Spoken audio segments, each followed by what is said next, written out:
Ladies and gentlemen, welcome back. Red Ice TV or Red Ice Radio, if you're listening to the radio version. Very good to have you back again. My name is Henrik, and this is a new year. Welcome, everyone. Thank you for being here. It's excellent to have you here. We also have a new guest with us on the line, JF, and let's see if I can pronounce his name now. Jean-Francois Gariépy. Was it? Yeah, very close. Gariépy. Gariépy. There we go. Okay. Yeah, there's the last name there. I forgot about that. JF, good to have you here. I'm just going to call you JF for short because it's easier that way. Very happy to be here. I started hearing about your work, obviously, after some of the Kraut drama. I didn't know about the guy. I didn't know what the big deal was until I found out that we were on a hit list of his. He had a little Discord server where he's going to take down all these YouTube channels and stuff, and I guess he has to put himself in line now when the British Parliament is actually talking about Red Ice as a source that they want to censor actively, at least in the UK. So really? He's not first there by any means. But before we go into that and talk about some of that, tell us a bit about your background. You're a biologist, of course. This drama began because you were actually been looking into the reality of race and whatnot. But how did you get into this? Yeah, so I'm a biologist. At some point in my life, I got tired of brick and mortar academia, and I realized that YouTube was just a better platform to teach the way I wanted to teach. I wanted it to be both learning, but also entertaining. And I didn't feel like driving to a university every morning was the most efficient way to teach. And in fact, I've been proven right to myself every year that I continue my YouTube engagement. I gather more and more viewers in a way that would have been impossible in classical academia. So I'm really happy with what I've done. Now, finding myself on YouTube, trying to teach stuff, race came as a subject because it's very emotional. People are very emotional about it, and because it's emotional, they make much more errors than they would if they were talking about frog legs or rat tails and its evolutionary origin. True. But why is that, though? I mean, if you think about it, why should the biology of animals and plants and whatever else be different from human biology? Well, it's because the facts of human biology have moral consequences that people hate. And people have difficulties not letting their moral preferences invade their investigation of facts because they know very well that if you discover some facts, it will justify some actions. And they don't like this idea. And we live in an era of philosophical thought that has deceived people into thinking that facts and morals were somehow blurred, that one of them could help the other. And Sam Harris is one of the intellectuals who's been participating to what I consider to be a deceptive statement, this idea that morals can be demonstrated like facts, that moral statements are subject to true statements, is, in my view, false, and it's blurring the distinction between facts and morals. Yeah, that is interesting. I mean, there's several scientists that have kind of gone out against the norm, and they think, just because they've started talking about this idea that, well, there are differences between races, that it's observable, it's genetic, whatever, they have gone kind of against the zeitgeist of this era. And they've been ousted out of science. They've been pushed out. They're not welcomed anymore. So I always seen that science itself, unfortunately, who was supposed to be an objective tool to try to get closer to reality and the truth, has become another didactic kind of political tool. Really? Would you agree? Yeah, and the investigation of fact right now in academia is subject to huge taboos. And people don't understand this when they have this infinite respect for scientists and they say, oh, if that's true, why don't scientists talk about it? There are multiple reasons why a scientist would not engage on controversial subjects. Race is one of the best examples. They can get fired. They can get They can have difficulties justifying their funding, and ultimately, because all of science relies on other scientists agreeing with your work. Of course, scientists are not bent toward controversial subjects. They know very well that there are subjects that are not safe to talk about. Personally, I've freed myself from such oppression, if you want to call it that.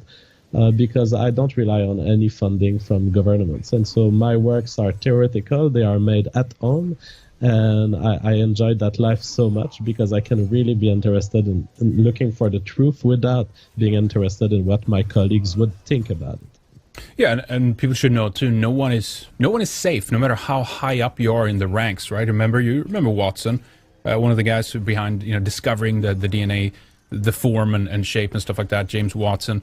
And I think I forget exactly what his statement was, but it was basically linking intelligence to race, I believe. Yeah. And due to that, he being ostracized, he's actually doing so bad financially that he was forced to sell his Nobel Prize. I mean, it's amazing, isn't it? Yeah, there's this guy. There's Tim Hunt who did a joke about female scientists, and he got fired. So we are faced with political correctness invading the search for truth, and these are two great examples that no one is protected. Even the highest grade scientists Yep. can be kicked out by social justice warriors. That's right. They've fallen from grace. They're no longer, acceptable. And these are guys that basically have remained, I would say, largely. They haven't really. I wouldn't say that they have never changed their position. They've just stood firm in what they've believed, and then the narrative itself, the spectrum of what's acceptable, has moved so far to the left that they are now seen as, I don't know, some extreme right-wing kind of people when they're really not. Yeah, society has evolved around science, and it has evolved around a main scientific discourse that, as you say, has always remained the same. I mean, if you were interested in the truth 50 years ago, you're still interested in the truth today. But we live in a society that has justified invasions of the search for truth for moral crusades. And that is very worrying. And Kraut, you were mentioning Kraut, why I got involved in this story. Kraut is a YouTuber who we literally busted his Discord by having spies in. And it was clear that this person was starting to be involved in smearing individuals who were having positions that he believed were wrong, so people on the right. And he was getting ready to dox these people, to use private information against them to smear them. And in fact, even if Kraut was busted and was found doing it, and he left the internet as a result of being exposed for this plan, his effort continues today. And today there are people making false claims against people who are on the right, or even sometimes on the center right, like Coach Red Pill, who's a YouTuber, who's really not a right-wing extremist. And they are getting smeared, and I'm getting smeared too as a result of the efforts of Kraut and his colleagues to because we cannot win the scientific argument and we cannot win the moral argument, we're just going to claim that these people are pedophiles and rapists based on totally false allegations. Is that the charges that they're coming with? Oh yeah, absolutely. I've been attacked by colleagues of Kraut for being a pedophile, as they claim it, and a rapist and an abductor of mentally ill people. And yet, I've never been in prison. I've never been in jail. Never been found guilty of any of these crimes. But they will take audios, they will misinterpret them, audios that they've caused themselves. For example, they will come on my stream and ask me to justify from an evolutionary perspective, why would old men be interested in young people? And so, of course, I give them the biological explanation. And now they go out there and they say, oh, we proved that JF is a pedophile. I mean, that's what they're down to. And that's why it made such a big scandal. It's not that one troll on the internet was doing it, is that one of the biggest YouTuber on the left was engaging in high coordination activity with up to 50 people for doing this kind of smearing. What's at the root of this then? I mean, is it that the so-called skeptic, the bubble that these people are in, have they been losing people? Because, I mean, they were kind of engaging in this, debunking ventures, right? The one topic after another, this, here, that, there. And that's okay. I mean, I'm all for getting to the truth, and that's what this show always has been about. We talk about the topics that we do talk about because we believe those are truthful, and those are the important topics at this particular time that needs and deserves focus, especially those that the mainstream doesn't cover. Even more important to highlight those. But that it seems, and correct me if I'm wrong, but was it that some of these skeptics began, or the skeptic community was losing people to race realism when they started looking into that as an area to attack, so to speak, and debunk? Those are very complex hypotheses, so I wouldn't reject yours. I have my little pet theory about what happened there. I think that probably multiple theories are valid to explain the rift that has divided here. Yes, certainly, alt-right speakers have become more and more popular on YouTube for the last few years. They've reached some sort of a mainstream prominence, although not mainstream view counts. But I mean, just the fact that Hillary Clinton would mention them in her speech, it's a sort of prominence to be recognized as an enemy by the Democrats is something. So I think that, yes, there is the fact that some viewer counts were being driven toward the alt-right created a sort of jealousy in the skeptic community. But I also think that the skeptic community has internal contradiction about what it's interested to do. So people in the skeptic community, if you take their stated aim, it is to find the truth. It is to combat denial, combat deception. Now, if you do that with highly religious extremists who make false claims, false factual claims, it's pretty easy because you're facing an opponent who's not even engaged in the search for truth. Now, if you're facing people like the alt-right YouTubers that these people were after, you are against a bunch of people who have their entire lives devoted to responding to you, debunking you, addressing your arguments with actual philosophically valid arguments. So you're dealing with a very different bunch of people. And I think that's the difficulty they faced. We are faced with alt-righters who are intelligent, who have scientific literacy, who can develop philosophically valid arguments. And yet the left in our societies has always been winning for the last 40 years, has always been winning by silencing their opponent, by not having the discussion.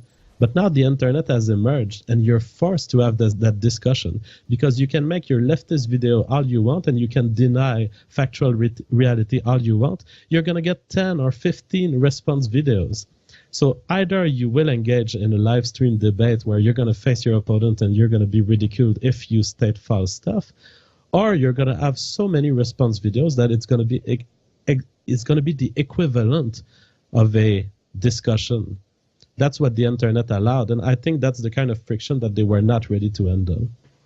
So what do you think is the right approach to this here then? Because obviously the many on the left and many of the established platforms itself are now beginning to kick out people because they dare to ask these questions. I mean, I believe that the first video on YouTube that was placed in this quarantine mode was a video on Race and IQ by Jared Taylor from American Renaissance, right? Many have followed. We have now had, I don't know, probably 20 videos, I think, put in that state, and it continues, and they've employed a 10,000 strong team that basically is going to do the enforcement of thought crime kind of topics and forbidden areas and stuff like that.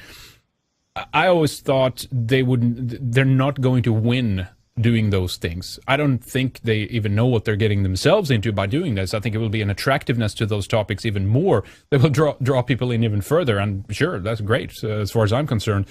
But what clearly must be that they don't want to engage because they know that they're not going to win the debate, right? Isn't it that simple? Yeah, and my specialty, that's essentially what I've been trying to do for a year, and what I will try to continue doing is to debunk the ridiculous claim that the right is wrong on the facts. Because at this point, we have right-wing speakers who are extremely agile at arguing facts and at doing it correctly. And we are not wrong on scientific grounds, or we are not totally deluded. So I'm trying to say to the left, you're going to have to engage on an actual moral discussion with us, and you're going to have to state your moral preferences. Not assume that we're ridiculous, not assume that we're stupid, not assume that we got the science wrong, because there was one guy who tried this. His name was Kraut, and he was so ashamed by what he had done that he deleted his entire video history or privatized it on YouTube. He has closed his channel and disappeared from the internet. So don't do like Kraut. Engage with us on the actual philosophical question of what is the correct way to organize our society in terms of racial diversity, in terms of cultural diversity. Let's have a true moral discussion for the first time in this entire thing. This channel has no videos. Yeah, there you go. So that's what happens, I guess. Well, I mean, it deserves him right then if he's peddling around with these Discord groups trying to get people censored and shut down. That's just absolutely ridiculous. And it's important to understand, Kraut and T, we didn't bully him of the internet. This is a leftist who has done things that were so wrong in the way he produced videos and in the way he attacked people personally that he self-shamed out of the internet. This is not someone we've harassed. This is not someone we've bombarded with threats. This is someone who has realized how wrong he was. And he was so ashamed that he could not tolerate be present on the internet anymore. That's what happened when you follow an extremist agenda. That's not even extremist in the sense of leftism, because he was pretty much at the center left. But that's what happened when you reach a form of radicalization that is so extreme that you're willing to not argue on the facts, not argue on the morals, but just smear your opponents until they are intimidated away from the internet. It won't work anymore. So did he... I haven't followed his channel. I don't know much about him. Did he... But someone said he did kind of anti-SJW videos in the beginning, more or less. Was he kind of from that kind of Sargon kind of environment? Is that correct? Yeah, that's the amazing thing with Kraut. He had internal contradictions too. He was an anti-SJW, but he was a liberal centrist in the same way Sargon was. He was a little more on the left, especially on the question of cultural diversity and races. I guess that was his main difference with Sargon. He was an active fighter against the idea of race, and he believed in the dogma of the left there, that people of any race are all the same, and if they integrate to a society, it's all good, and that they can be integrated through some sort of cultural integration. Well, his Patreon is still up. $392 per video. Yeah. Something. No, but let me... So okay, so he came from that environment. He was kind of attacking SJWs and stuff like that. Do you know what flipped and switched? There was this rage of the storm, rage after the storm. This girl, she did a video on race realism and stuff like that, and that seemed to have kind of a lot of things kind of fell apart after that. I don't know. Were you part of this community at that time, or debunking them or anything like that? I was part of the community, but I was not paying any attention to Kraut. As far as the explanation of what happens, Kraut, because I've had talks with him since then, since he left the internet, and even Kraut himself at this point doesn't know where he went wrong. But he believes it happened somewhere around 1 year ago, where he started being extremely vile against the right wing. And what I think happened there is he has gone through the process that many radical extremists on the left go to convince themselves that their political opponents are Nazis, that their political opponents are the most evil force, and that they need to be fought against with any means. We can see it on his Twitter. He was starting to visit World War II museum and dehumanizing the people involved, really hating Nazis to a point where it's not relevant in 2018 to be that pissed off against a group. And I think that what happened in his head is he went into a crusade and he thought he was on such a moral high ground that nothing he could do against right-wing people was unfair. In the beginning, we were talking about the fact that many scientists, many in the establishment, they withhold or prevent or even suppress information that seems to lead to, for example, the pointing towards the reality of race, because they believe at the end of that road is a moral question, which is far worse than dealing with the actual reality of the biology itself, right? So they think, or they assume, in my opinion, that just because you did take the reality of race into your worldview, so to speak, and accepted that somehow that will lead to, I don't know, extermination of humans, or it will lead to concentration camps and all these kinds of things. I mean, there's not really a way that you can prove that to these people that it's not going to, but they shouldn't assume that people who are interested in the reality of race are going to build concentration camps. That's kind of a what do you call it? Like that's a false assumption, obviously. Yeah, and this false assumption is grounded in a principle that to me resemble, and it's a parallel. It's not a perfect resemblance, but it resemble escalations of violence. You know, when a little hit justifies a greater hit on the other side, and then the other side says, oh, I need to protect myself, this guy is too violent, and then he goes with a bigger hit. This kind of escalation of violence is a little bit what's happening when people escalate deception. When people say, oh, well, if I find that fact, I'm going to have moral consequences in my moral framework. Therefore, I should keep everyone around me from finding that fact. And in fact, if they are interested in finding that factual reality, they are pursuing the moral goal that I perceive in them. You have an escalation where, okay, people now start censoring themselves and they start censoring others on their quest for truth and quest for investigation of the world. Now others are justified in replying to this, saying, hey, I'm just a free individual trying to gather facts in the world, and you are accusing me of being an evil person and having moral goals that I do not have just because I engage in this search for truth. And you have what really leads to eventually an escalation of violence, because people are free to know what they want to know about the world and to engage in this search for truth without being attributed intents that they don't have. Yeah, see, this is an interesting point. I mean, this is the very premise that organizations like Antifa is operating out of, right? That they, in their action, they are actually, it's a moral act because they are preventing, at the end of the day, violence, right? They think, you know, if you're on the right, people like me and probably you too, we are fascists, we are Nazis.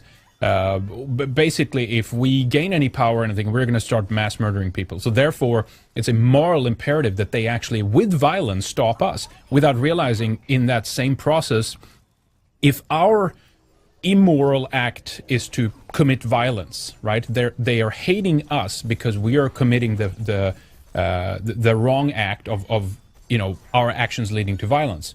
So that should enable them to understand that, well, wait a minute, now you're committing the violence first to try to stop violence. In other words, they've engaged in a behavior that would cause us to say, well, you're actually violent. We actually haven't initiated violence. You have initiated violence because you think you're stopping violence, but that puts us in a position where we can actually, with violence, defend ourselves because you're violent. Do you see what I'm saying? Yeah, and this is something I've seen as a cognitive psychologist interested in questions of violence. Human violence is always grounded in the perception that the other deserves violence. Every abuser will tell you that what they did was not so bad because they were in a context where the other was also committing acts of violence against them. And I think it boils down back to the principle of libertarianism, which is the non-aggression principle. The non-aggression principle is a principle that looks at who initiates force, because the person who initiates force then justifies the other to act in self-defense and to continue the use of force. And what we need to be interested in is who is making the first act of violence that is not explained or not deserved, not explained through self-defense. And in the case of the Antifa protesters you present, it is evident that they are attributing false intent to people on the right. And I'm starting to think that attribution of false intent and strawmanning and misrepresentation of others, I'm starting more and more to think that it is in and of itself an act of violence. Even if it's not the way we use the term usually, I believe it is violent to attribute something to someone that they didn't do. Right, exactly, because I mean, from their point of view, it could, I don't know. I'm trying to really just kind of understand how they're thinking, to be honest, and how they're reasoning, how they come to this position. Do they think that it's a violent act to admit differences, for example, that the egalitarian, that they're striving so much for an egalitarian point of view that if you come with evidence or even claims that this worldview is not true, that there exists inequality in the world, that we are not the same, there are differences. I don't see that as a problem, but apparently they do. And that's enough for them to like lash out and violently shut down these people. I think that essentially they are missing, I think that's something that a lot of extremists are missing, both on the left and on the right. It's an understanding that there is a difference between morals and facts, and that there are chains of consequences between facts and moral that are not to be reproached to the person who discovers the fact. Just like I wouldn't reproach the inventors of the nuclear bomb or even the principles of physics that allow us to create nuclear bombs, I would not hold them personally responsible for the bombing of a country by a nuclear bomb. And in the same way, you should not reproach to someone who discovers, I don't know, differences of IQ between races. You should not reproach these people for the moral consequences that may emerge in societies. And as far as the moral consequences that may emerge in societies, I will say some of them are bad, but some of them are good. Knowing that people are different and possibly agreeing on these differences and organizing a world in which these differences can exist in some harmonious context is really not a bad goal in my view. Yeah. I think we could recognize the differences between cultures and race and say, all right, some of these differences will allow us to live in the same town, but some may not. And so let's make different countries for people, and let's make different towns or whatever it is that people converge to. What's important is that, one, we don't deceive people on the reality of the differences between humans, and two, we let people respectfully organize a world that will be better for everyone.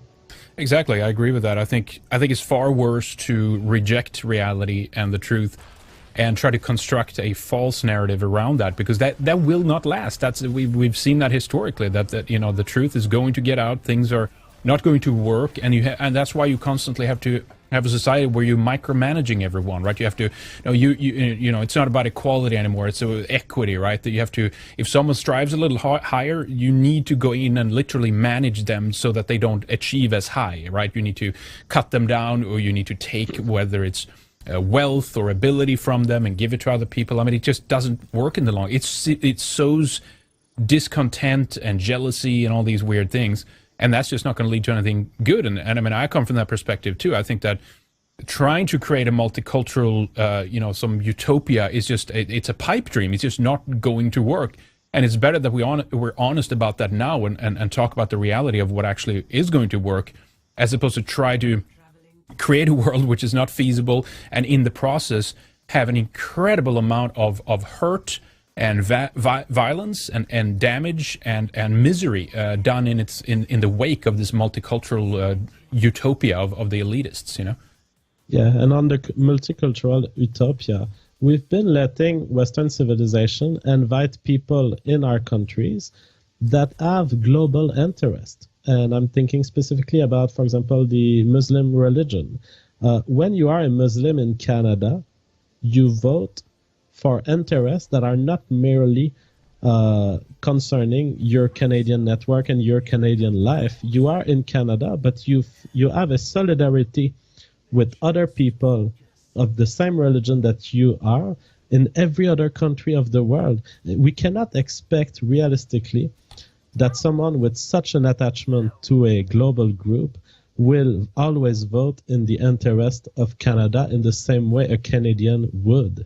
Quebec, of course, have always been very, you know, kind of for self-determination. There has been, I think, attempts in the past to separate from the Canadian Commonwealth and stuff like that. How are you on that front, so to speak, and how are things going there? I don't hear too much. I mean, obviously, due to the language, they've always kind of seen themselves a little bit separate too, but are you part of that movement, if you will, of would you like to see a separation from Canada? Absolutely. I've always been a separatist for Quebec. We've tried 2 times. We had 2 referendums. The first lost, it was 40% yes. The second, that was in 1980. And then in 1995, we had a referendum. We lost again, but it was 49.4% yes. Currently, there is not much hope that it will ever happen, because we think that the 1995 chance that we had was the best chance given the demographics and the evolution of the immigration situation. We've let so many people in at this point, and it's not so much us, it's the Canadian government is controlling immigration in part.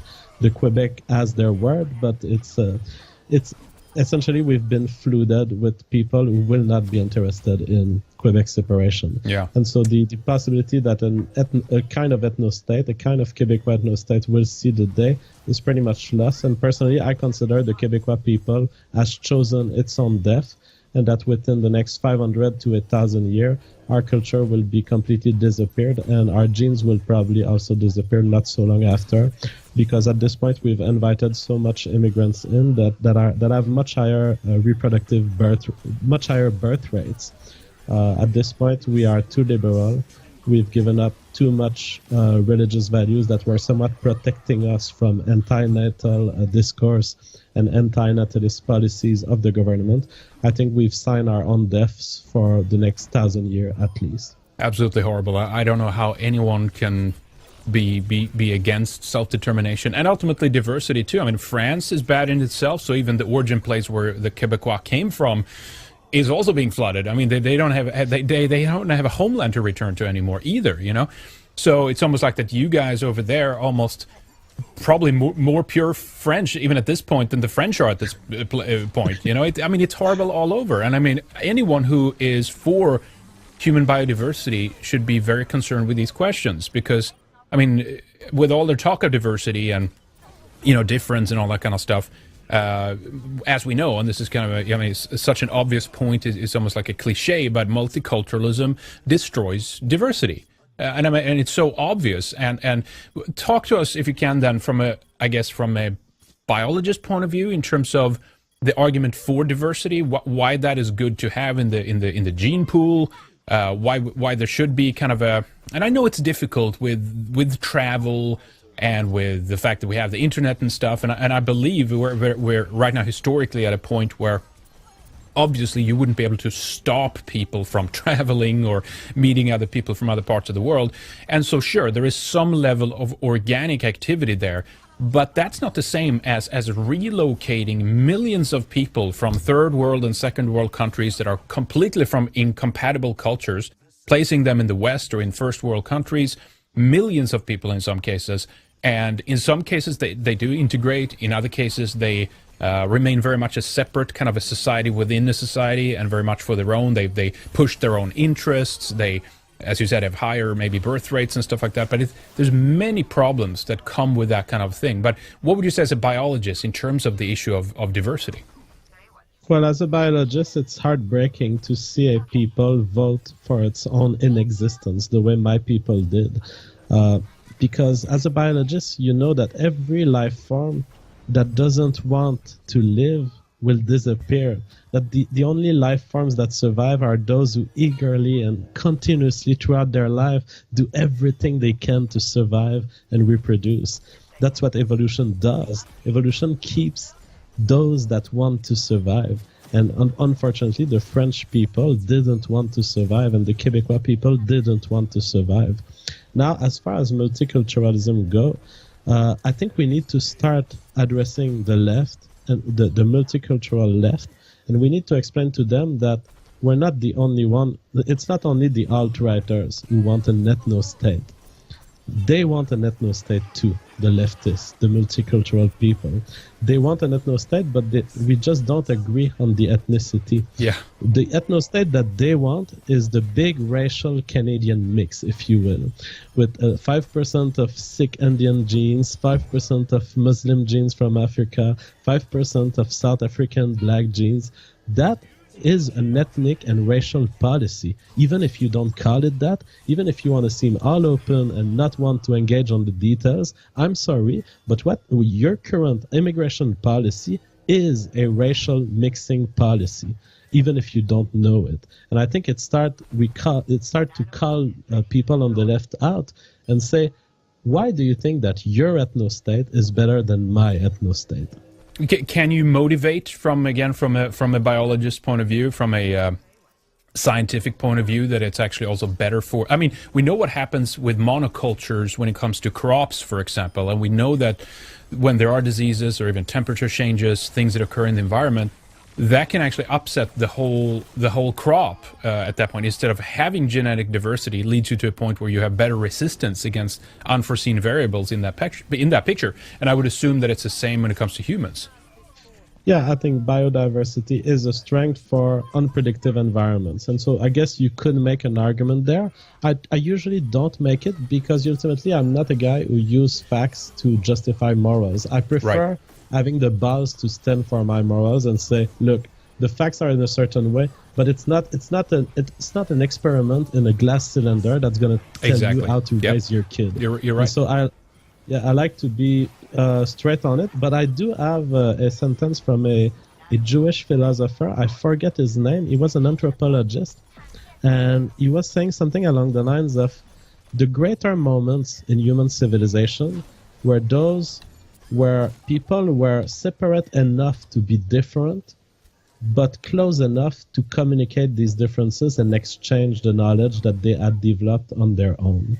And that would be my view of human civilization and of the optimal point to reach. It's not a biological view, although it may have biological consequence, because you're right, biodiversity would allow us to survive environments that we cannot predict today.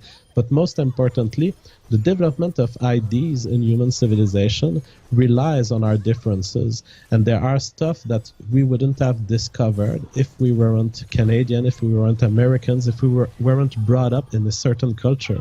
And certainly art and cinema are huge examples where the uniqueness of your culture will eventually impact your product. And I think we need to maintain those differences in the world if we don't want an homogeneous culture across the globe. Yeah, definitely. And I mean, you're right. I think we should not have to prove it scientifically. And even if I was wrong, right? I think I've actually heard some geneticists talk about, well, no, and they've been pushing this for a while, actually, that no, you're superior. I've seen articles like that. Let your child win the genetic lottery, maybe, because you need to like mix with like an African and an Asian or something, right? And they claim that this is actually better. There's several authors. I did a video about that a while back, or one of the Weekend Warrior shows that talked about this one author. I forget the title, but it was basically like better mixed. Like we'll create better humans if we're mixed, you know. But my point is, even if that was true, which I don't think it is, I would still stand up for the right of my own people to exist as a unique group in the world, and them having self-determination, even if I was wrong, you know. Absolutely. That's why I don't make the argument for diversity, because you can use it both ways. You can say, oh, well, you want diversity at the national levels. Why don't you want diversity in your city so you can reproduce with these diverse people and win their genes? Right. But the counter argument to this, of course, is, well, you don't have to abandon your genes to something that reproduces more than you. You can make the world for people like you. That's what we've been doing throughout our evolutionary history. When we built houses, we made a world that was favoring people who were weaker as it relates to our response to temperature. And in fact, if you take a modern human, you put it in a jungle, you won't survive for a long time. No. Because we've evolved away from this, and we've chosen the world to be in a certain way. We can choose the world to be for our people, for our descendants. We can make these choices, and it's not a glass cylinder that will tell you how you should want the world. Now, someone on my chat is specifying the philosopher I was quoting is Claude Lévi-Strauss. He's right. Now I remember. Right. Cool. Yeah. That's very interesting, you know, because it's like, yeah, it's not a lab experiment. This is the real world, and you know, it's a very different kind of environment. But there are people that are advocating for this or are pushing this, rather. I mean, it's not that we have to, how do I put this? We don't have to scour into the darkness to find a deep secret conspiracy of people that are trying to create a homogeneous race of people on the planet. They're quite open about it. I mean, there's politicians, there's business people, there are academicians, there's all kinds of people from different walks of life that are, for different reasons perhaps at those different times, saying that, you know, we have to do this, right? I mean, it's like we have one video that we call the War on Whites, which is like a promo video on our web or on our YouTube channel, and in there we don't say a single word. All we've done is to take from the horse's mouth, as they say, and showed how all these different people, politicians in Europe, business people, politicians in America, other activists who are doing different things, they're all talking about how like there can be no racially homogenous nation on the planet anymore. There's EU politicians talking about this, and I still don't know quite their motivation, what it is. I don't think they're pushing this because they think we'll be more superior biologically. There's other reasons for why they do that, but my point is, it's not something that people who are skeptical to what we're talking about can deny. These are quotes. We have them. You can show them to people, and you can see that they have a very strong motivation behind making sure what I think primarily is Europeans to become extinct or become minorities in our own countries. What do you make of this? Why did they push this? Yeah, I mean, these points, they get ridiculed as being, oh, you're pushing the theory of white genocide. How ridiculous is that? I'm engaging with people on the left more and more, and I'm engaging with the portion that's willing to interact with me more and more, and that's willing to engage in an honest conversation. And I can guarantee to you that there are a lot of people on the left and in the center that are consciously wanting white people to disappear. Of course, they will not call it white genocide, but they find that there is something wrong with white people reproducing. And you just go look at the Twitter of Jessie NYC. She literally says, if you are a white person making white babies and caring for these white babies to get the best from the world, you are part of the problem. And yeah. I had Destiny earlier on a stream, on the Warski live stream, saying that because I had impregnated, I was looking to impregnate my fiancé. We were having a project of having a baby. And he called that baby damage. For these people, white babies are damage to the world. It's something that we shouldn't do, and it's something that makes the world worse. And so I'm sorry I have to use the term white genocide to represent this, but it's literally what we're faced with in terms of argument. These people are literally saying it on Twitter. What am I supposed to do? I would love reality to be much more nuanced, and I would love to argue on a more nuanced level, but that's what they tell us they want. Yeah, that's right, exactly, and they can be very open about it, and they're not getting censored. I mean, this is a kind of a side issue here, but they're not being silenced. It's not being seen as some big immoral action on their part of doing these things and saying these things. I mean, the simplest weapon in our arsenal that we have is to simply flip those arguments and say, if you would have said this about black people or about Asians or about Jews or any other Amish, whatever, the Dutch, not the Dutch, sorry, any other group, then you would basically, you'd be shut down, you'd be fired, you'd be booted off, you'd be socially ostracized. It's almost like that there is a cultural narrative that's been running for such a long time that even people who would denounce these statements if it was regarding other people, other races, they just don't see it for white people. It's become a moral imperative that they shut white people down and make sure that we don't exist, because that is what's going to lead to a world of peace. It's going to be, because any other thing is white supremacy, supposedly, right? So that's the big boogeyman in the room, that us existing, us having self-determination is white supremacy, and we've learned now through 40 years of Hollywood programming that that's the worst thing ever. I mean, it's very difficult to fight these people to a certain extent and make them see their own behavior when they're just so deeply programmed on a moral level, wouldn't you say? Yeah, and I think what we need to do there is we need to make the left explode, because I'm convinced that there are lots of people on the left who are a little bit like I was when I was on the left. They are just open to diversity, and they would not stand behind the statements of Jesse NYC on Twitter. They would not say whites need to be to stop reproduction. And so I think we need to cater to these people and say, look, you might want to join our side of the political discourse, because we are against this. We are for the maintenance of biodiversity on Earth, which includes white heterosexual people. It's as simple as this. We need to push this message forward and show to these people, look at what the people on your side of the political discourse want. Do you really want to be on their side? Yeah, here's the article. Exactly. There's so many of these now, JF, that I can't even keep track of them all. The other professor, remember, he was fired just a few days ago. Finally, after everything, right? All I want for Christmas is white genocide, or something like that. He said. So it's like they continue to come out. There is some pushback now, though. Finally, some of these stories make the news. There was this other article I was showing, a nurse, and this is scary stuff. There's a black nurse, who's talking about that the white babies that she basically has helped to deliver needs to be sacrificed.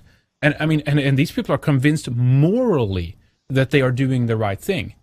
Now, do you have any? Talk to us a bit about who you think is pushing this and exactly why. I think that it starts with dehumanization. So these people are being pushed in a narrative where, in fact, it's what you name. It's the fear of white supremacy. There are interests in our societies that don't like the idea that our societies would be for white people and by white people. And the sum of these interests regroup a lot of different kinds of people. So it includes people who are part of minorities. It includes people who are white people, but they're just on the left, and they don't like the idea of being in the dominant group. So they like this idea of diversifying the group so much that their leftist views will take over eventually.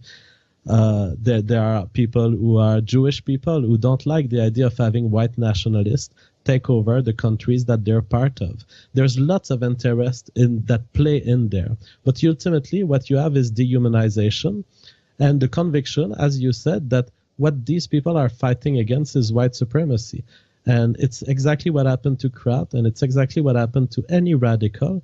You end up being convinced that you're fighting an enemy that is so wrong that even killing him would be fine. Mm-hmm. That's the root of all violence in humans. But what's funny here about this too, then, JF, is that you see, we are being attacked, if you will, or charged with these accusations because they believe our actions is going to lead to violence and genocide, but they're actually engaged in it.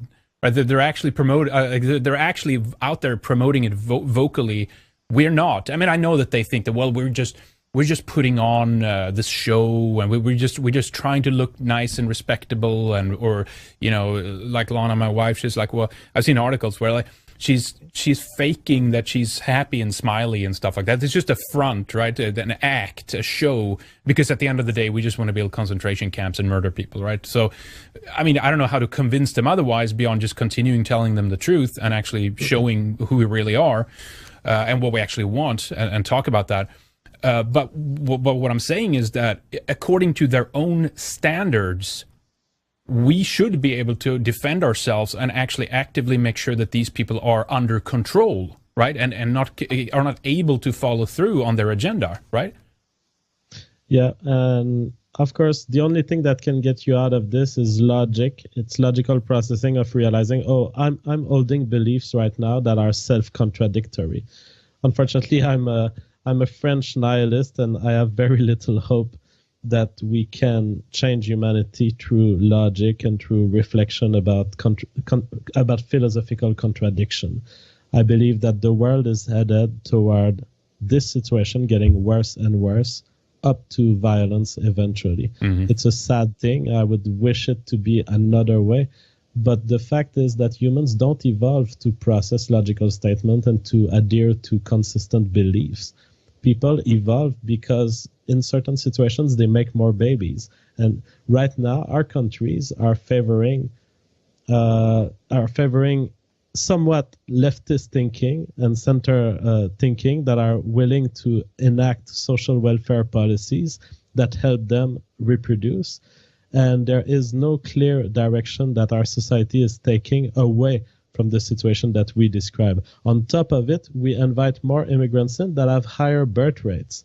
And so it seems that the next generation, we will have more of the people that we have today, making even more babies, being driven toward irrational beliefs such as those of the left today, or those of the religions, which in my view are all false and all drive toward forms of extremism. So I think that the situation we have painted here is going to get worse.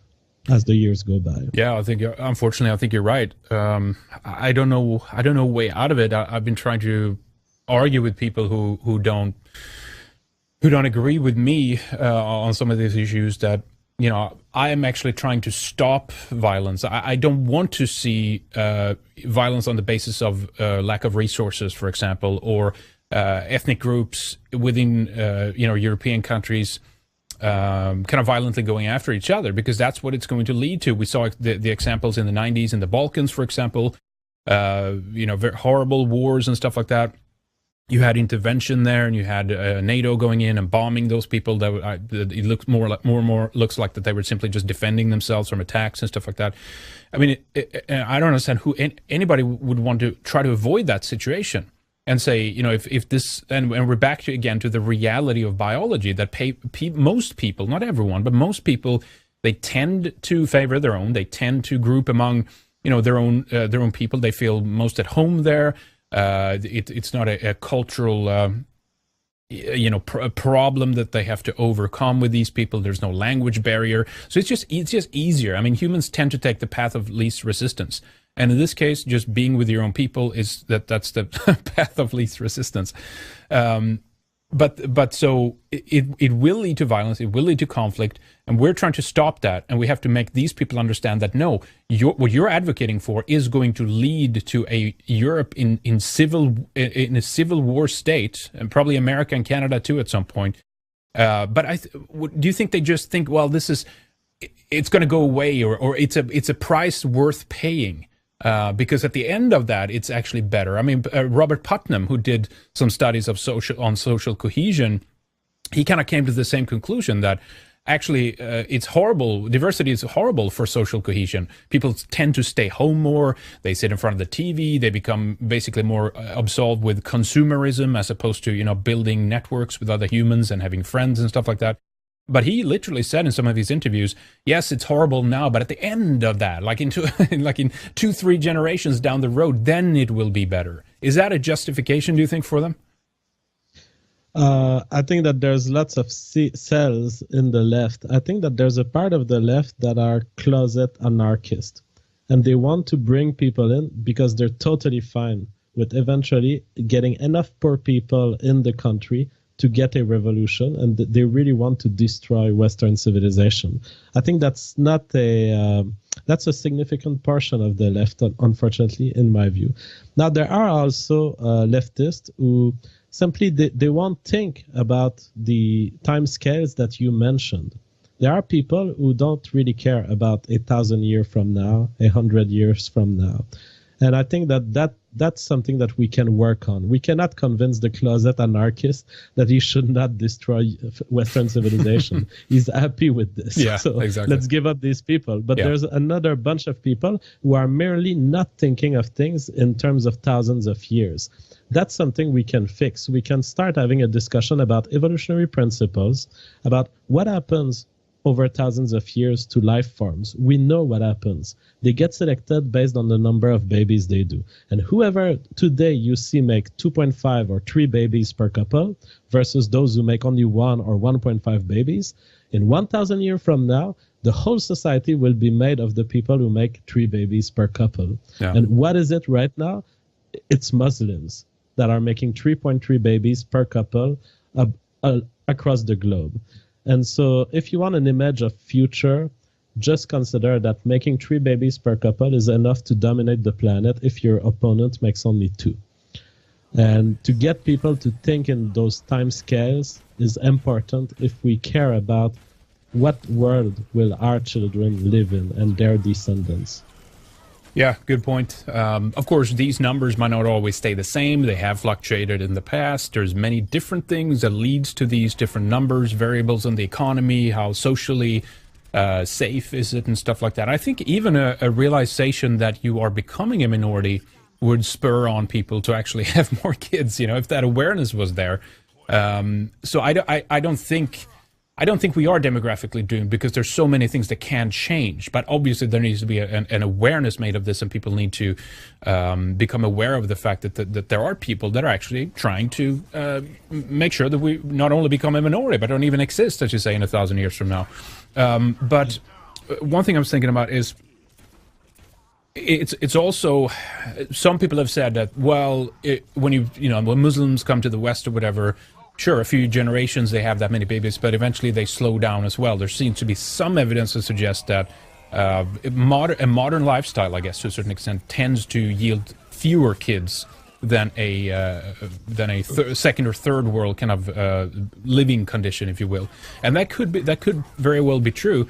But I'm also concerned with this idea that it's going to be some kind of breeding competition where, because of this awareness kicking in, people are just going to have 5, 6, 7, 8, 9, 10 kids in every. I mean, we are on a finite planet at this point. We don't have space travel. We can't go out and grab new resources. Space is limited. I'm concerned with nature. I'm concerned with wildlife and these kinds of issues as well. So I also, on top of it, Jeff, don't want to see some kind of breeding competition, because I think it would be horrible for those humans to live in those kind of soylent green kind of conditions in the future.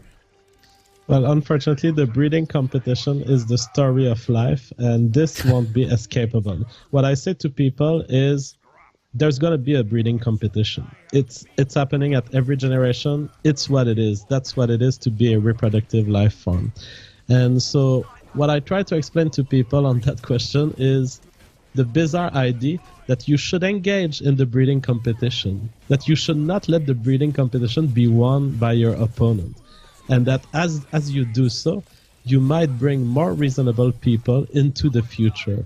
You might bring solutions other than just make babies all the time, right, and do it in a sort of uncontrollable fashion. Yeah. Now it's a tough sell, but we will not stop this human growth to the point where we will bump on the environmental limits of the planet. That is absolutely certain. Our exponential growing rate of population for the last 1,000 years is not maintainable. We are headed toward a brick wall at 1,000 kilometers hours. Yeah, definitely. There's no way we stop this. What 4 billion Africans by the end of the century. How is that sustainable? The only thing you can do is make sure that when we reach that brick wall, that the remains of your explosion as your car bumps on it, that the remains will contain some of your descendants. Yeah. That's what you should aim for. Yeah, I mean, the future is interesting that way too, because we don't know where things will go, both with automation, robotics, genetics, artificial intelligence. There's so many things that are in the works right now, where basically it might not be, JF, a situation where more is better. There could be something to quality as opposed to quantity, if I can put it that way, which of course kind of takes us back to the RK selection theory a little bit, and it could be that if you just have the right people, if you will, that's going to be the more important things in the future, because even warfare, even if it leads to these horrible things on a racial basis or on an ethnic basis in the future, then there's no telling what kind of technologies will be at our disposal. And it might simply be IQ and strategy that's more important, and not just a numbers game. That's a possibility too. Yeah, and my book is a little bit about this, about the future technologies that will interfere with our reproduction. And if it was hard to convince people to care about immigration and what will be the impact over 1,000 years, my book is an even tougher sell. Yeah. It's not out yet, but the first chapter is out. It's about caring about the fact that we are about to take the first step into a phenomenon that I call phenotypic revolution. And this first step will lead to an uncontrollable drive forward, which will eventually result in the extinction of everything DNA-based on Earth. We are about to replace ourselves with a computer-based life form. And we don't need to do much to make the irreversible step. All we need is one baby to be modified genetically by a computer. And then we've started a chain of events that will deploy over potentially tens of thousands of years, but most likely over 1 million years, which will eventually kill all DNA-based life forms on Earth, which will be replaced by a life form that actually cultivates humans as farm animals. And it might sound like a long shot, but I assure people that this is what will happen if we start modifying ourselves genetically. There will be another entity taking control of the cycle of reproduction of humans, to the point where it will create human puppets that will serve that separate entity, which will most likely be a computer. Yeah, I don't disagree with you at all. I've been thinking about this question for a long time. And it could, I guess, be argued even that the human in its current form is possibly going to be a very different thing than that kind of human that evolves out of the merger with technologies and robotics and computer brains interfaces and this kind of stuff. Maybe even artificial intelligence will have something to do with that in the future. So it could be, even though it's going to be through the hands of other humans, it might not be in the way that we think of a human today. That might be the army, if you will, that actually deploys against the few normal humans that are left. But this is incredibly, it's a scary concept. It's also it is very uncertain, like, is this really going to happen, how it's going to be pulled off, whatever, but I don't doubt it as a possible scenario for how the future will turn out.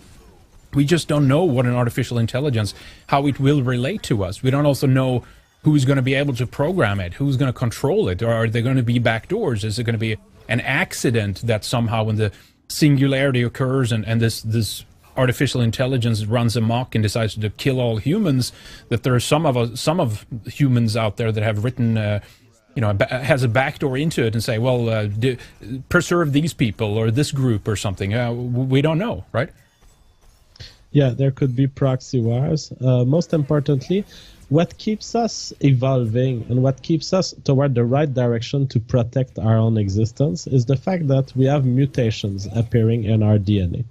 And when we reproduce, these mutations get selected. Some of them will make your children act worse for their own survival. Some of them will make your children act better for their own survival. And the theory of evolution is merely the fact that the mutations that make you act better for your own survival end up surviving. And those that make you act worse for your own survival end up dying. And that's why we are super evolved machine. We have legs and arms and eyes that beat any technology that we currently can develop.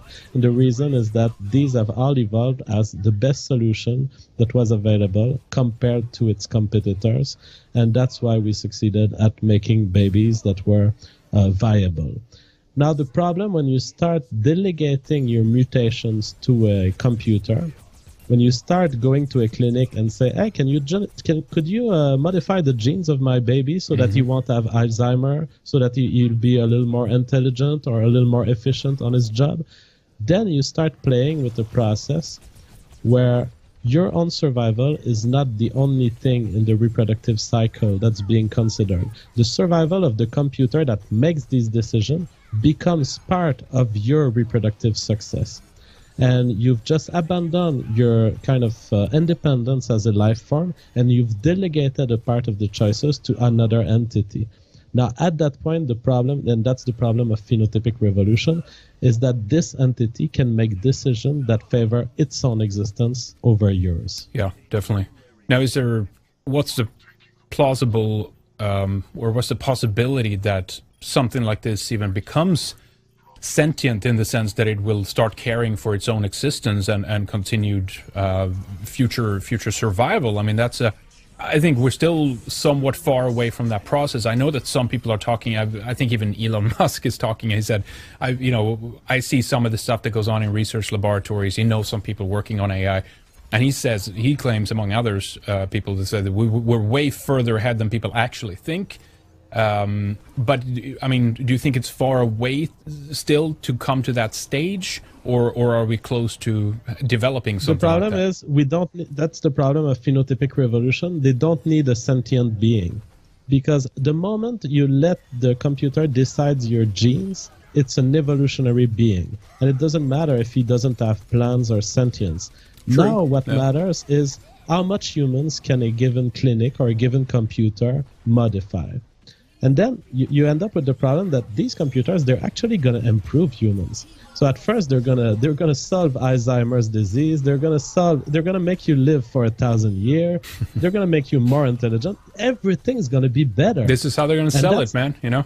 Yeah. And now you're going to have competition between computers because some computers will just be better. They will be made by corporations that know more about the human genome. Some of them will be better. Now you're starting to have evolutionary interests dividing not humans, but dividing computers that produce humans. And now you're starting to have a life form in the computer. Now that's why the computer evolves. It's because it creates better and better recommendations that make better and better humans. Now, that's a point at which you might argue that it's actually good. And in fact, a phenotypic revolution is not bad until the end. It's always good. It makes better humans. Now, the problem is that at some point, a computer will realize, and it will not realize consciously, but it will realize this through evolutionary step, that you can make more efficient human by stripping them of their own self-care. You can make humans that will bring back the money to the clinic, reproduce at that clinic, favor the existence of the computer that makes the recommendation without them having self-preservation feelings, without them looking for the perfect sexual partners. And so you're going to have a simplification of human cognition by these computers, because let's not forget that all of the complexity of the emotion systems we have currently has resulted from the fact that we are self-interested. It wouldn't be there if we were just puppets for another thing. The reason we all carry super complex brains is that our genes wanted to have decision-making on the fly like this, available at all times, with the emotions and ego and love that we can feel. There's no reason a computer would maintain that in a human being. Yeah. Very interesting. Yeah, that's a good point, you know, and also, of course, the moment we enter onto that path, effectively the things that not only make us human, but the things that how do I put this, that nature has designed in us as a driving, as a self driving entity, that goes out the window, and that's gone. And effectively, we're on the path of genetic death at that point. But it could still continue for a very long time. It could go for thousands of years. And as you say, although it's a better human being, more efficient or faster, or, you know, computation wise, or smarter or intelligent wise, or no diseases or whatever, it goes back into a philosophical question where we have to ask, well, what is the value of human life, and what is the purpose, right? I mean, that's really at the root of this. If you just mechanize the process of efficiency of human existence, it's like that the very existence itself is void. There's no soul, there's no drive, there's no variables for mistakes left in there anymore. It's quite scary to me, to be honest.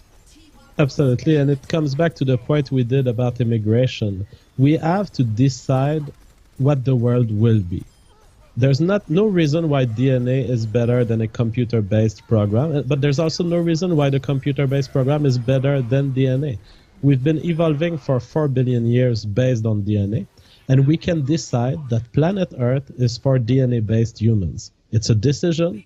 I will not deceive you into telling you that this is the truth and that science tells you should do that, but I'm going to tell you, you can choose that. You can choose that our planet is for us, by us.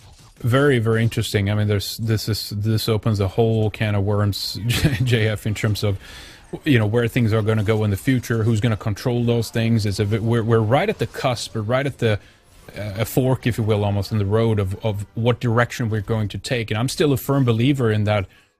Although people who would consciously stay outside of these methods that many are beginning to employ now, although they will end up behind, so to speak, they might not be as fast, that might not have almost telepathic abilities to connect to the internet, for example, or something like that, whatever is coming here, these emerging technologies.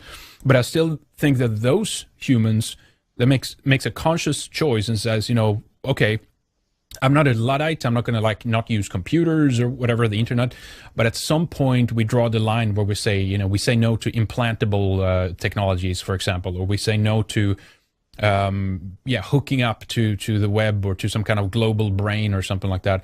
I think those people are going to be better off at the end of this than those who are entering into this kind of transhumanist state. But I don't think it's unstoppable. It's unstoppable. It's going to happen, it feels like.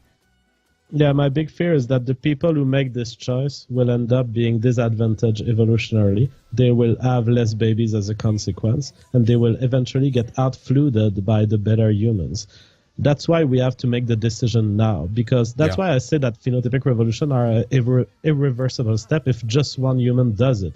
Because if that one human improves his life and the life of his descendants, we're going to be faced with millions of descendants of that person making the same decision that he did, trusting computers to control the genetics of his baby. Yeah. So that's why the decision must happen within the next few decades, because we are at one technical development away from modifying a human baby to remove a disease. Yeah. And once this starts, it's over. Yeah. And then of course you're not going to stop with that. You're going to say, well, you can improve this now. You can improve that. You can do this, that. And but we also, this is interesting, we also don't know the consequences of this. We have not cracked the secret code to life. We don't know. I mean, there's even people who are talking about junk DNA, right? There's just this bunch of shit in there. We don't even know what it is. We could take that out probably, right? I mean, we don't know everything. We don't know how these variables contribute. We don't know exactly what these processes are, or these amino acids. And I don't think you can just go in and edit things. Take the example with the fruit fly, for example, where scientists successfully engineered away the eyes of a fruit fly. But I think it was within 3 or 4 generations again, maybe it was even shorter, the eyes returned back. There was like an imprint. I know that there's one scientist who is a little bit more kind of on the esoteric end of things, talking about the morphogenetic field, that there's basically like there is a blueprint that's kind of that the biological organisms work towards achieving. So even if you would go and edit things in the code, you would have to continuously be in there and edit every new generation, because it would just revert back to its original natural state. Yeah, and concerning what we don't know, it's true that we don't know much, but my book will be a great step forward in understanding how the first replicator of a form of life emerges. Because the shocking thing is that I discovered this theory about the future while thinking about the past. Because what we know now at this point is that DNA, 4 billion years ago, the molecule that carries our genes, and that has been carried the genes of all of our ancestors for 4 billion years, this molecule was produced by another life form. It was an experiment by a previous life form, and the previous life form lost control of it. That's how it became the next layer of our genetic code, but the previous life form that existed on Earth 4 billion years ago did not use DNA. It used another molecule to carry its genome. That other molecule was RNA. It was like a kind of 1.0 version of DNA, which would be the 2.0 version. And that's what happens when life forms start delegating to an external entity the creation of the genes of their babies. The external entity takes over. We are the external entity because we are DNA, but we're about to create another external entity. It's interesting, 4 billion years ago. So what do you think happened there? What was that a conscious change, or random? As I say in my book, it could be conscious, but most of scientists would think that it was not conscious. What happened is that the previous life form, which was probably a very microscopic life form, started producing DNA. And for some reason, the production of DNA was good for that life form. There are many hypotheses. Maybe DNA was a virus. Maybe it was a way to dump the genetic information, to send the molecule of DNA to another organism. And because it was DNA, because it was such a new thing at that time, it would thwart the defenses of the life forms. So maybe it was an incognito way of penetrating organism. It could also be that simply the old life form liked DNA better because DNA was more stable. Maybe it was good storage. Maybe it survived some cold temperatures or hot temperatures better than RNA. Whatever it is, DNA for some reason was a good way to store genes temporarily. Mm-hmm. And then the life form said, okay, I have my genes stored in that DNA strand. Now I'm going to produce babies from that DNA strand. I won't produce babies from self-replication anymore. And that's where DNA took over. DNA started being a better producer of the ancient life form than the ancient life form itself. And baby making was now relying on an external media. the external media became its own life form, started self-reproducing, making fake babies of the ancient life forms, saying, "Oh yeah, I'm gonna keep producing your RNA babies here, but I'm gonna make them in a certain way." And what do we know? 4 billion years later, DNA has totally enslaved the RNA life form and is in fact using it in every piece of your body. Still, as of today, DNA has not won its independence. In every cell of your body, all that DNA does is create fake RNA puppets that it uses to accomplish its task. Well, yeah, what was the book? The Selfish Gene, right? That is like it's the genetic, it's the code itself. Not maybe not the code, but the amino acids that make it up. The makeup of the genes is what's driving us, and it's actually using us for its own selfish interest. But we think it's like, no, it's me and my consciousness, and we're doing things. And I mean, it's interesting. It's very interesting. It's the nucleotides, just to correct you, not the amino acids that form the genetic code, but you got the idea right. Yep. It's manipulating us, but importantly, the nucleotides of DNA are manipulating RNA. But RNA used to be a selfish gene, but it got fucked over by DNA in ways that are so vicious I cannot even find the words. It's the most vicious idea I've ever had in my mind. Gee, it's like a virus almost in a way or something. A virus is like a schoolgirl to the process of phenotypic revolutions. Well, it's led to us. No matter what actually is at the fundamentals of driving us, it's a fantastic, I don't know what to call it, experience to be part of, obviously. And I want to see a lot more of it. I want to preserve those different aspects that DNA has kind of manifested, if you will. So yeah, it's great. This sounds like an awesome book. So tell us a little bit more, and when you think you know when it's going to be out. You're self-publishing. You told me earlier. That's the way to go these days. Yep. Yeah, because you don't gain anything by being on the mainstream editor lines right now. And if you make your own media like me, in fact, you will just lose money by delegating to an editor house. So I will be publishing in a few months. It's a complete theory. It's a new theory that adds to the selfish gene. I call it an unauthorized version, an unauthorized sequel of the selfish gene, because Richard Dawkins was really brilliant he was almost prescient in announcing the theory of phenotypic revolution, but he could not see the last word that it needed. My book will simply be the last word on the question of the emergence of life. It will explain exactly how life emerged on Earth. The answer is fascinatingly shocking. Life on Earth did not emerge in a random pound. DNA-based life did not appear out of random collisions of atoms. Mm-hmm. DNA life was created by another life, and we're about to create another life form too. Well, this is the thing, and there's a classic sentence or quote that people have said regarding how us also as humans came along, but even talking about biological organisms overall, and they said for the genetic code that we see it to have been an accident, so to speak, would be, what did they say?